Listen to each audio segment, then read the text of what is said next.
بسم اللہ الرحمن الرحیم۔ جنگ یمامہ مسیلمہ کذاب کے دعوی نبوت کے نتیجے میں لڑی جانے والی جنگ یمامہ، جہاں 1200 صحابہ کرام کی شہادت ہوئی اور اس فتنے کو مکمل طور پر مٹا ڈالا۔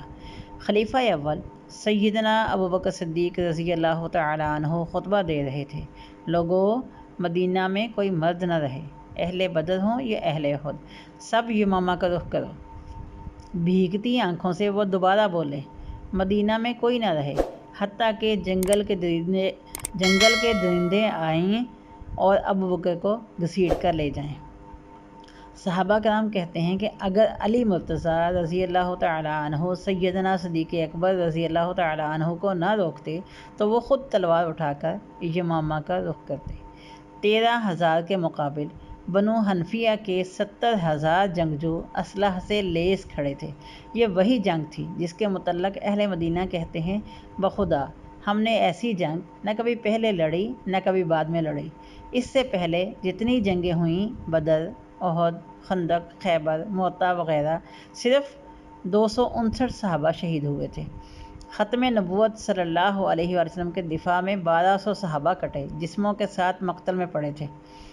اے قوم، تمہیں پھر بھی ختم نبوت کی اہمیت معلوم نہ ہوئی؟ انصار کا وہ سردار ثابت بن قیس، ہاں وہی جس کی بہادری کے قصے عرب و عجم میں مشہور تھے، اس کی زبان سے جملہ ادا ہوا: اے اللہ، جس کی یہ عبادت کرتے ہیں، میں اس سے برات کا اظہار کرتا ہوں۔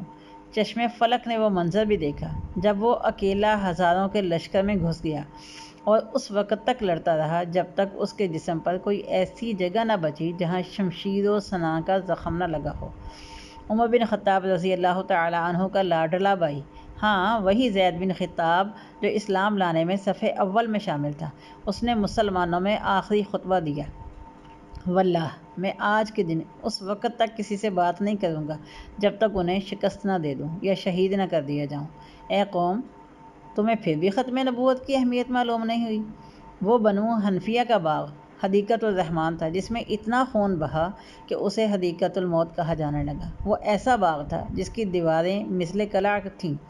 کیا عقل یہ سوچ سکتی ہے کہ ہزاروں کا لشکر ہو اور برا بن مالک کہے: لوگو، اب ایک ہی راستہ ہے، تم مجھے اٹھا کر اس قلعے میں پھینک دو، میں تمہارے لیے دروازہ کھولوں گا۔ اس نے قلعہ کی دیوار پر کھڑے ہو کر منکرین ختم نبوت کے اس لشکر جرار کو دیکھا، پھر تنہا اس قلعہ میں چھلانگ لگا دی۔ قیامت تک جو بھی بہادری کا دعویٰ کرے گا، یہاں وہ بھی سر پکڑ لے گا۔ ایک اکیلا شخص ہزاروں سے لڑ رہا تھا، ہاں اس نے دروازہ بھی کھول دیا، اور پھر مسلمانوں نے منکرین ختم نبوت کو کاٹ کے رکھ دیا۔ اے قوم، کاش تم جان لیتے کہ تمہارے اسلاف نے اپنی جانیں دے کر رسول اللہ صلی اللہ علیہ وآلہ وسلم کی ختم نبوت کا دفاع کیا ہے۔ کاش تمہیں یا رسول اللہ صلی اللہ علیہ وسلم کہتے ان صحابہ کے جذبوں کا علم ہوتا جو ایک مٹھی بھر جماعت کے ساتھ حد نگاہ تک پھیلے لشکر سے ٹکرا گئے تھے۔